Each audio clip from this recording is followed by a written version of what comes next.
my two sons were over, and at that time I was divorced. We're getting shared custody. I got the kids 50% of the time, so they were over spending the night. And my kids are used to seeing. I mean, it's like we've seen lots of go outside and see UFOs all the time, and so they're pretty much over it. I got a communication from the same female, it was like 30-year-old female, and she said distinctly, it was Eric, come outside, we have something to show you, or it might have been Eric, come outside, we have a show for you. I don't remember exactly how it was flip-flopped, but it was that in so many words. This was on 8/14/2005, and it was about 10:15 at night. And what I'm about to tell you, what we saw, was recorded by a gentleman in South St. Petersburg. He was outside drinking beer with his friends, and he ended up getting on some videotape of this. But he's never wanted to release the video for whatever reason, and so we went outside, and I said to Jeff and Matt, we were both standing on the sidewalk, and I knew exactly where to look. It was like I'm going to call that word again, push, like it was data, like where to stand, even though she definitely did not tell me where to stand. I knew exactly where to stand, did I not? I said, stand right here, look right up there. And what went by was like 5 minutes. Yeah. Matthew, because he was younger, he was like 12 years old. His attention span was a lot less. So Jeff hung out. Jeff, I felt like deep inside he wasn't going anywhere. He knew something was going to happen. Is that what I felt like? Yeah. I mean, was I right? I liked it as a kid. I always stared at the sky. Yeah. I mean, you were fixated. I mean, if I was your age and my dad was telling me that, I wouldn't have stood there more than 30 seconds. Look up there, so. Yeah, I was telling him to look up there. I knew something was going to happen. I didn't know what was going to happen, but I had no clue. Matt, a few minutes later, he goes, Dad, his words were, I'm not going to do this anymore. I'm going inside. He turns around, starts walking toward the house, and the last thing I remember, and it happened right then, as soon as Matt walked away. Up in the sky was these white spheres. They weren't orbs. They weren't. This is nothing but white circular. I mean, I figured they were like some kind of huge crafts flipped up, trying to form a cross. It was. They turned on 1, 2, 3, 4, and then 2 on each side, and it looks like this. This is not a photograph. I'm going to get to the reason why there's no photograph of this. Jeff immediately went and did this on Photoshop, and this is what we saw. And this is the trees on both sides, and us looking up at about. We're looking up at about 25 degrees. Yeah, about 10 o'clock. Mm-hmm. And this is about 10:15 p.m.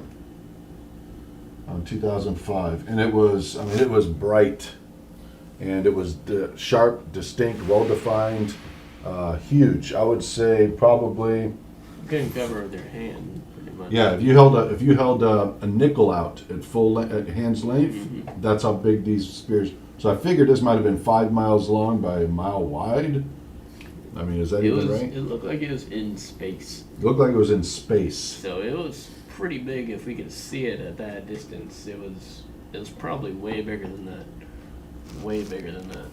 Okay, probably so like 10 miles long. Yeah, it was huge. It was just absolutely huge. I mean, I'm surprised I haven't heard other people talk about it. It was like in the outer atmosphere. It was glowing on the atmosphere. That's how big it was. It was for us. I got called out there to see it. I knew I was right there.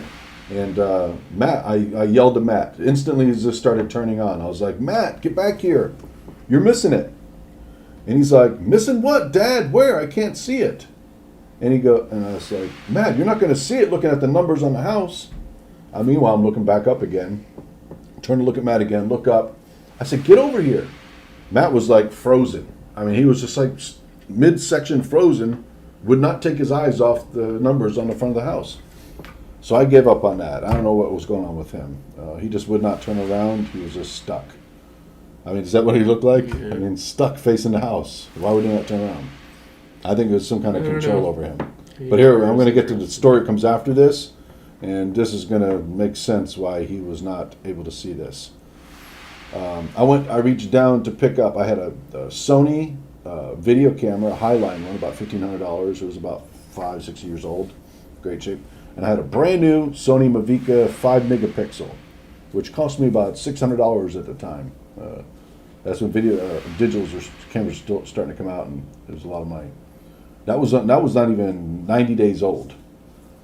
When I reached down to pick that up, right when I was getting ready to reach down and pick that up, there was, right next to this cross, looked like an old-fashioned, I would let Jeff describe it, but there's nothing today that really describes it. It was like a flash cube. I've seen a flash cube. You've seen a flash cube before? Yeah, it looked like a really dark violet blue flash cube. Brilliant, and it was to the left. It was right way here. off to the left. You think it's this farther off? It flashed the whole sky on the left side. I remember it being like right over here, Yeah. really close to it. Well, it lit up the whole sky over there. But when this thing went off, and this was definitely in outer space. Mm-hmm. That was in outer space, and Yeah. that was brilliant. I mean, it was as big as one of these spheres. And this was perfect. It was perfectly defined, showing across. If that's what this is, I don't know if if it's related to Christianity or what. This has got nothing to do with being religious. This is what we saw. After that blue flash went off, which I believe it was some Star Wars system. And we had a colonel that, I'm not going to say where he works at, but he came to the house because I was on the internet and I just, I've been talking about little spots here and there of this stuff. So he spent 3.5, 4 hours here. You didn't say what happened Yeah, I at the did flash tell him. cube. It Yeah. just Well, it I told him flicked about off that. I told him I thought that was Star Wars. Yeah. The Star Wars. That's what I felt like from the day it happened, the minute it happened, and he turned around looking. He wouldn't tell me what it was. He wouldn't say anything. Wouldn't give me any information. I mean, that's because he's in the middle. He's top brass, but he definitely whipped around and looked right at me when I said that. So that made me think that's what it was. So I didn't say after the flash cube or whatever it was, it went off. It lit up the whole sky behind it, and immediately afterwards, it just started flicking off all these lights like instantaneously. going off like the same order they came Yeah, on, or pretty well, much. not same order, but they 1, 2, They other one, flicked other one. off in variation, and they were just gone. It was like somebody turning off fluorescent lights. Yeah. That's what it reminded me of. But it happened within a second or two. They just Yeah, started real quick. I mean, not like they had ballast problems, Yeah. but it almost reminded me of a fluorescent light turn on, like a fraction of a second before it Mm-hmm. gets light. And it's okay. Well, I think everybody's got the idea of that. Now I'm walking back. I'm walking back to the house. I pick up my little cardboard box, got all my cameras in there. Didn't get nothing. This is on Photoshop. Didn't get no proof of it, but got witness, and so walking back. I didn't get even to the front stairs yet. Matthew, I think, has already gone in the house, and I got this really like a feeling of really like something really bad happened. And well, actually, before this happened, when I went to pick up when I went down to pick up the cameras to take a picture of this, I forgot to say, I got a telepathic voice that said, from the same female, she said, "Eric, leave your gadgets at home. These signs are for you." That's what she said. And I thought it was kind of weird. I never say anything. Oh my God, she just said something to me again. But that's what she said. And when it comes to you, it's almost like it's being talked to your subconscious. And then, I don't know, maybe there's another suggestion afterwards that says, keep this to yourself. Or she always, I never hear that word. But anybody watching this would probably say, well, why in the hell have you heard somebody say that right after? Why wouldn't you say that to somebody?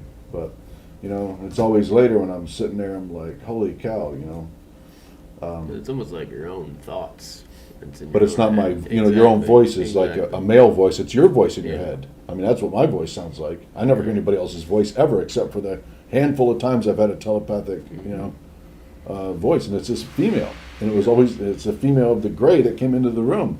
When she was talking telepathic to me, I was like, holy cow, that's the voice I'm hearing. Mm-hmm. The very distinctive female. So I get to the door of the house, and I felt really bad. And I felt like somebody got hurt. I think that was my own feelings. And then I heard the voice say again. She said, "Eric, nobody got harmed, but we're not going to have any further communication until this is resolved." It might be one or two words off, but that was pretty much what she said. After that point, I have not had any, we've had different experiences, but I haven't had any direct communication. There were a lot of different experiences after that, though. Oh yeah, but Lots of them. that was the last of my really clear telepathic. I've had a handful of experiences where, Hasn't been resolved yet. I guess, hasn't been resolved yet. So I get my take is that maybe the Air Force or somebody up there took a pop shot at them for they lining up for us. It appeared it's pretty much right over MacDill Air Force Base. Oh yeah, this is like this is halfway between here and MacDill Air Force Base. I mean, this is almost over our property. It was 10 o'clock in the sky. It was aimed at us for us to see. It could have came from there. That was pretty much the distance. It was off to the right, and MacDill was off to the left. So where that flash cube happened, that's pretty much that same area. Yeah. Except the flash cube kind of looked like it was in space. Yeah, I believe it was a satellite or a Star Wars satellite. It looked like it was in space with it. So, but still, it's kind of. Okay, let's move on. Let's move on to the next story because we want to save some time here. This is taking days. So, let's go to the next experience. Was when we were at the cabin, and when I got in the vehicle. I remember getting the voice again. She told me to come to the Shell Mound Bridge, and that was a very short communication. And whatever she says, I mean, it's like when she tells me to do something, unless it's really rubbing against something like some friction, like what happened when she told me to come back up to the house. I mean, come back up to the property, start a fight with your wife. It's almost like it's now later in life I know how hypnotic induction. If you look up at hypnotic induction, like maybe Darren Brown, he's a good example. They have examples on there of knocking people out using those, a certain phrase. And when I heard that, that's what. Anyways, that's It wouldn't have been too hard because we were probably going to Shell Mound that night anyway. So. No, I don't think we were. We were out driving in the vehicle, and we were looking for a good place to see stars, but we it was. But it always seems that way. But the voice, when the voice comes over, it's almost like, okay, here's the voice here, and it's don't share. You know what it is? It might be an embedded hypnotic suggestion from probably 30 years ago that whenever you get a telepathic communication, don't talk about anybody, don't say anything to anybody. It's for you. That's what I'm thinking, and it's not. I don't remember, but maybe it's embedded in my. Just like a lot of people say about mind control with the government, and like trigger words. Makes you do something that's pre-programmed. I'm not saying that's what it is, but that's what somebody else can draw a conclusion. I'm still drawing conclusions after all these years. So here we are going to Shell Mound. This is 140 miles from here, near the property and hunting cabin that we all go to. So here we are. We go to the bridge and it's dark. And long story short, we immediately start seeing UFOs just flying across the horizon. I mean, speeds were just unimaginable.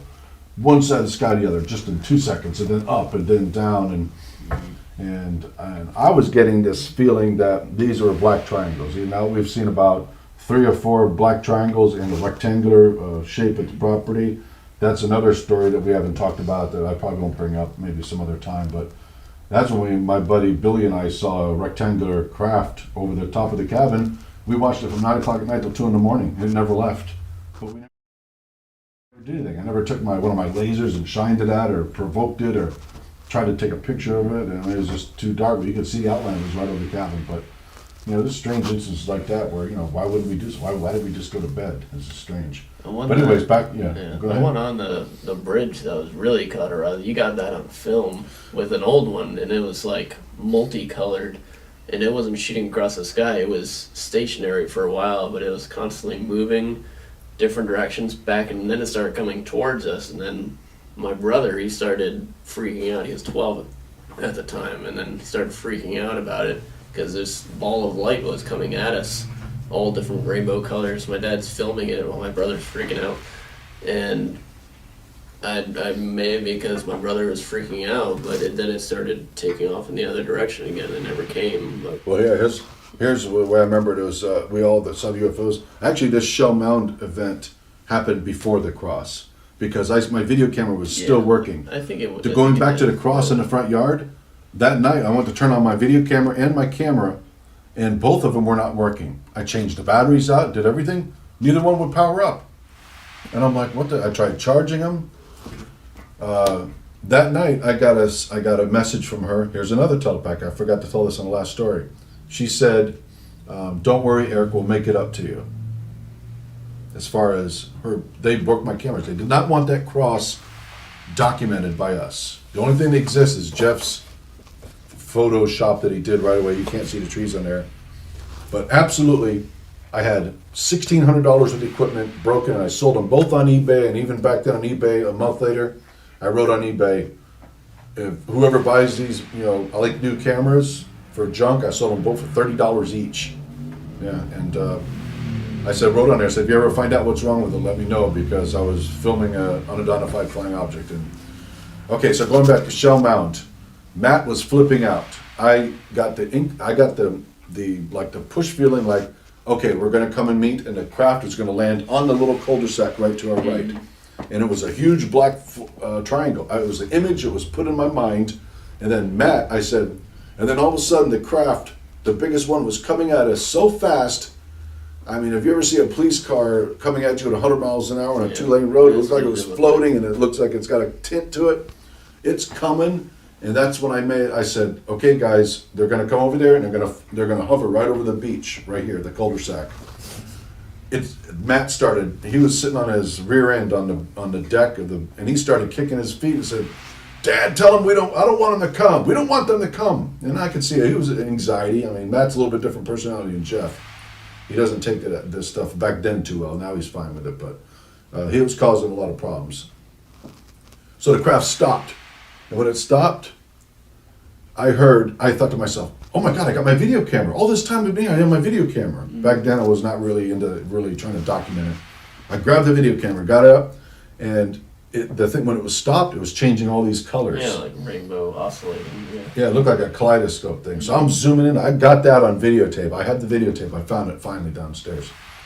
So I have that. Maybe I can send that to you, James. It's only probably a 30-second clip or whatever before it flew off. Yeah, but you could see an obvious moving, like different than a plane or anything. It was actually doing straight turns and all that. 9-degree turns. Yeah, and, this was crazy fast too. And by the way, before I forget, that night, a woman in California, and she got it on videotape, and it is exactly the same thing I got on videotape. I'll never forget. It was on CNN. Woman photographs UFO over the ocean. Somebody saw this too, didn't they? Yes, a guy downtown's got it on videotape. He's outside drinking beer with his friends. friends. Somebody around here got it on videotape. But he won't release the videotape. I had somebody, an investigator, a long time ago, had heard about this story on the internet when I just posted it to somebody. He said this is the first. He documented this as the first. What's religious symbol. He first took religious symbol, connotation or something, or like some kind of Constantine thing to a human from extraterrestrials. But see, we don't even know if these are extraterrestrials or not. He jumped to that conclusion. I'm not going to say who it was, but he's in the United Kingdom. He took it as a religious symbol. Yeah, he's in England, and so. Okay, now here's the hook for the whole thing. Here's the clincher that really ties it all together. When that craft stopped, and Matt was having a lot of problems about the craft coming, the woman's voice said to me, she said three things to me. The third thing, I can never remember what it was. I forgot it a half an hour later after that because I probably didn't really hear it. But she said, "Eric, we're not going to come over there. We can't cause anybody anxiety or violate their free will." Mm-hmm. Now, I know a lot of people are going to think, oh, well, that sounds demonic and all that. I've had people say that to me.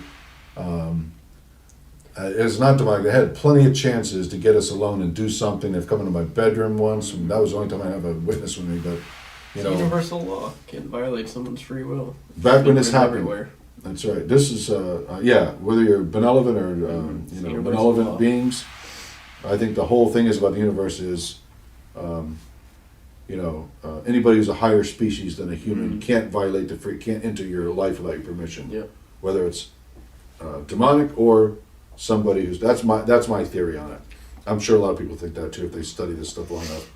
But the reason I think You know what we found? Remember what we found out later on about why we had this signal by a really well-known psychic with PhD doctors. All of us at that. Oh, you weren't at the table. No, I told you about that. I don't remember that. We asked why. This has been puzzling me for years. This is why were we shown this? I thought it was because I had a lot of friends at the time saying, "God, these stories you got, It sounded angelic. these are what the Bible talk about demonic and all that." And I really started second guessing all this. I said, "Is this demonic?" And I think that they chose this to show it to us because it's a religious symbol that we're familiar with. But they said that this sign was here to bring Jeffrey and I closer together. And I would say if we probably didn't have this, all these events we had were just spotted. This was something you and I shared. Really, I mean, this was powerful. And we talk about this all the time. It really Can't did. mistake that. You can't mistake that. If this didn't happen after all this time, it probably would, because then families, these kind of things tear families apart. I mean, it's got my brother and I fighting, all these years, but Jeffrey and I mean, we have a common bond because we both laid our eyes on this, and these were no airplanes, these were no firefighters. I mean, it was crazy. This is the real deal. We live next to McDill. We see airplanes. Yeah, we see them all the every time. day. That was not an airplane. Yeah. It was way too big. Yeah, a 10-year-old, a 5-year-old could see this. It was a big event. But that's what we got from a psychic, and I got that actually on video. I got a 100-pound oak table levitating off the floor, and that thing was moving around the floor, and whoever on the other side was being directed with the information that knew about this, and that table went right into my stomach as an indicator of yes. And that's when I knew that this was, this was done, as a big, an attempt. These beings are, they evidently monitor everything. That's what I think. But Matt was not able to see this cross before we went to the bridge. When they found out that Matt was getting a lot of anxiety, and they were violent, and there's another violating his free will, and there's another third one. I don't think I'll ever remember what it was, but it was very similar to matches up to 3. But Matt was sent away from this cross. He was not allowed to see it because it caused him anxiety. And as soon as he turned around, he got frozen toward the house, looking at the numbers on the house. He couldn't move. I remember he was standing like this, in midair like that, and he was stopped. And no matter what I said about how much I screamed at him, "Get back here and see this," they just made sure he couldn't see it. So those are the 2 stories that I wanted to add to it. And that concludes, I don't think I've had any more, that's a handful of telepathic, clear-cut communications that tie a lot of this together. And there's, it doesn't, it's not all the things that we've seen, but those are a lot of the major ones. So.